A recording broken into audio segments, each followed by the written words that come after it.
Sabtu tanggal 10 September 2022, saya Ketua Umum Asosiasi Pedagang Pasar Seluruh Indonesia Sudaryono dengan ini resmi di hadapan pengurus DPD Kabupaten Kota se-Provinsi Papua, di hadapan mereka semuanya melantik saudara-saudara sebagaimana tadi disampaikan oleh Sekretaris Jenderal nama-nama yang disebutkan yang saat ini ada di hadapan saya, melantik saudara-saudara sebagai pengurus Dewan Pimpinan Pengurus Wilayah Asosiasi Pedagang Pasar Seluruh Indonesia Provinsi Papua periode 2022-2027.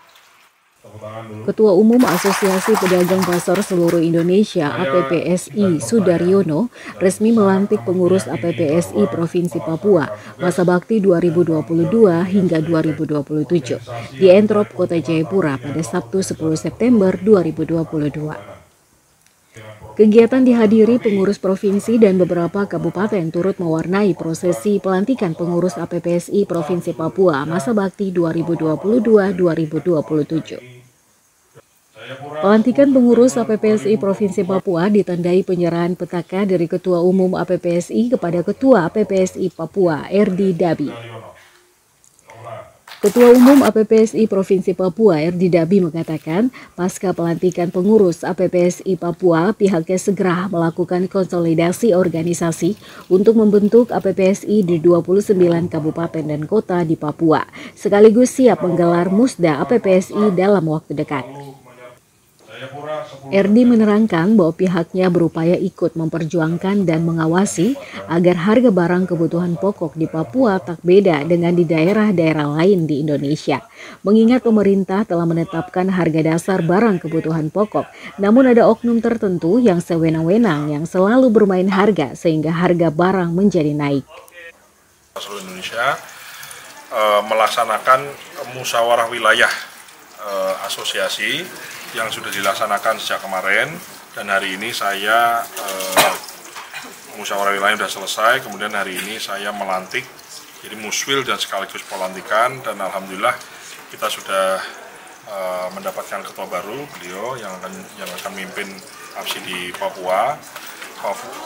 APSI pernah ada di Papua tapi sekian lama vakum. Nah, ini kita akan mulai lagi karena memang didasari pada keluhan-keluhan masyarakat Papua yang disampaikan melalui beliau dan teman-teman ke Jakarta, bahkan telepon kepada kami bahwa terkait masalah harga kebutuhan pokok, harga bahan makanan di Papua khususnya perbedaan antara pesisir dengan pegunungan.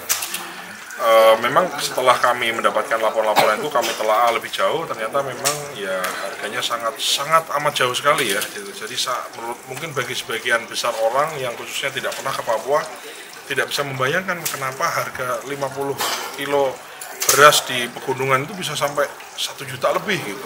Itu kan tidak bisa kita bayangkan ya. Ternyata kita telah lagi dari pemerintah Papua, masyarakat Papua, tokoh Papua, adat, suku dan seterusnya, memang sudah lama mencanangkan atau mengusulkan adanya dibangunnya jalan antara Jayapura Wamen ya. Nah, itu yang diperkirakan kalau itu jadi, maka harga kebutuhan bahan pokok di daerah pegunungan akan turun drastis. Nah, pada kesempatan siang hari ini memang saya khususnya fokus pada acara musyawarah wilayah dan juga pelantikan. Di Papua ini ada 29 kabupaten kota, kita sudah bentuk hampir di semua kota dan kabupaten di 29 itu untuk pengurus di masing-masing kabupaten. Nah, masing-masing kabupaten itu nanti setelah muswil ini tentu kita akan perintahkan untuk masing-masing membuat musyawarah daerah di kabupaten masing-masing. Karena kan struktur kita itu kan nanti di kabupaten itu siapa yang melakukan musyawarah daerah adalah pasar-pasar. Jadi pasar ada 3, 5, 10 pasar berhimpun bikin musda. Ya, nanti Pak Ketua akan memimpin itu semua, dan kami berharap pedagang pasar ini kan jumlahnya di seluruh Indonesia ada 16.000. Nah, kemudian orang yang berkecimpung di perpasaran ya, bukan hanya pedagangnya ya, tapi juga termasuk apakah itu tukang becaknya, kuli angkutnya, dan seterusnya, itu kira-kira mencapai 16 juta orang.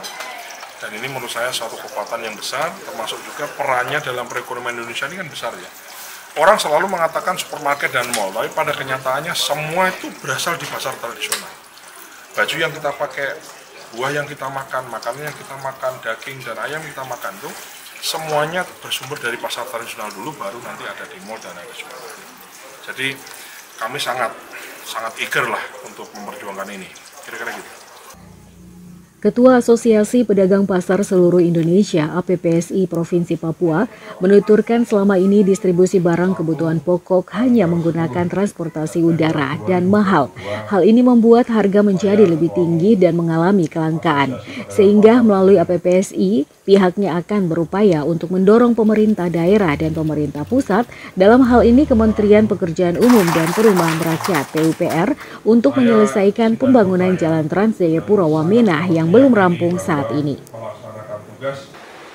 Mengingat jika Trans Jayapura Wamena terhubung, maka distribusi bahan kebutuhan pokok menjadi lebih lancar, sehingga harga bisa disesuaikan antara sejumlah daerah, terutama di beberapa kabupaten di Pegunungan Tengah Papua. Ketua APPSI Papua Erdi Dabi berharap Menteri PUPR dan Presiden Joko Widodo untuk segera merealisasikan Jalan Trans Jayapura Wamena. Sementara itu, Ketua Umum APPSI Sudaryono mengatakan APPSI pernah ada di Papua tapi sekian lama vakum. Pihaknya akan mulai membangkitkan kembali wadah APPSI karena memang didasari pada keluhan-keluhan masyarakat Papua terkait dengan masalahnya harga kebutuhan pokok di Papua, khususnya di daerah pedalaman Papua di pesisir dan pegunungan. Ketua Umum APPSI menambahkan yang mendapatkan keluhan masyarakat merasa prihatin dengan harga yang sangat jauh sekali. 50 kg beras di pegunungan yang mencapai 1 juta rupiah lebih. Namun dengan jumlah pedagang di seluruh Indonesia yang mencapai 16 juta orang menjadi suatu kekuatan yang besar, termasuk juga perannya dalam perekonomian Indonesia. Ya, kami apa yang akan dilakukan program ke depannya?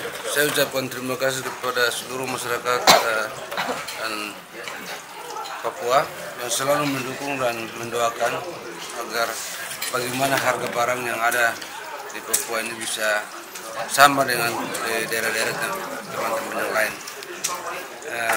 Harapan saya, ya kami akan dengan adanya musyawarah wilayah ini dan pelantikan ini, kami sudah siap dan bentuk di beberapa kabupaten yang sudah siap, dan kami akan mengawal harga barang yang ada di daerah di kabupaten-kabupaten.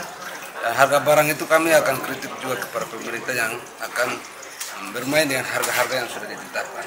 Kami sebagai APSI siap untuk mengawal harga yang sementara harga standar kan sudah ditentukan, tapi ini ada oknum-oknum tertentu yang bermain. Kami akan lihat main dengan cara kami, dan kami akan kontrol sampai di lapangan. Ya, saya harap kepada Menteri PUPR dan juga Menteri PU dan Pak Presiden untuk segera melihat jalur transportasi darat ini. Ini hanya udara saja. Sementara udara saja kita memilih ini susah. Harus ada jalur darat. Tidak bisa Pak Presiden hanya berpikir untuk pesawat saja, tapi jalur darat harus. Pak Presiden segera harus berpikir sebelum masa jabatan habis. Ya, ini. Dalam 1-2 tahun harus waktu dekat ini juga harus janji-janji Presiden ya harus ditepati untuk Papua wilayah pegunungan, supaya harga ini jangan ada gesekan antara daerah pesisir dan juga daerah gunung. Ini yang membuat situasi kami di Papua harga ekonomi berbeda-beda.